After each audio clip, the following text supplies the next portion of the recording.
রংপুর জেলার গঙ্গাচড়া উপজেলা বিএনপির যুগ্ম আহ্বায়ক মোহাম্মদ নাজিম উদ্দিন প্রামাণিক লিজু গঙ্গাচড়া ইউনিয়ন নেতাদের সাথে উপজেলা কাউন্সিলের জন্য সমর্থন এবং মতবিনিময় করছেন। বিস্তারিত থাকছে নিজস্ব প্রতিনিধি রফিকুল ইসলাম সাবুলের তথ্যচিত্রে। 15 ডিসেম্বর তিনি গঙ্গাচড়ার বড়াইবাড়ি, মন্থনা, আলম বিদিতর, শয়রাবাড়ি এবং নোহালী ইউনিয়নে বিএনপির ইউনিয়ন আহ্বায়ক ও অন্যান্য নেতৃবৃন্দের কাছে গঙ্গাচড়া উপজেলা সভাপতির জন্য তাকে নির্বাচিত করার আহ্বান এবং দোয়া কামনা করেন। তিনি বলেন, গঙ্গাচড়া বিএনপির কর্মীদের দুঃসময়ে আমাকে আপনারা পেয়েছেন। আপনাদের সুখে দুঃখে আপনাদের সাথে থেকে আগামীতে পথ চলতে চাই। নোহালী ইউনিয়নের আহ্বায়ক সহ সবাই বলেন, মোহাম্মদ নাজিম উদ্দিন প্রামাণিক লিজু গঙ্গাচড়া বিএনপির কাণ্ডারি, তাই আমরা তার সাথে থেকেই পথ চলব।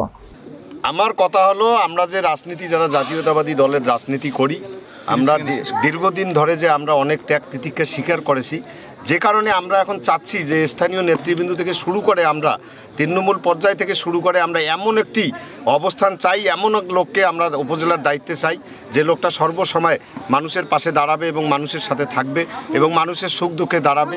এটা আমরা লেজু ভাইয়ের আচরণে, মানে চলার গতিতে আমরা যে দীর্ঘদিন ধরে রাজনীতি করেছি, আমরা কিন্তু সেই ব্যবহার, সেই আচরণটি আমরা লেজু ভাইয়ের কাছ থেকে, নাজিম উদ্দিন লিজু ভাইয়ের কাছ থেকে আমরা কিন্তু আসলে পেয়েছি।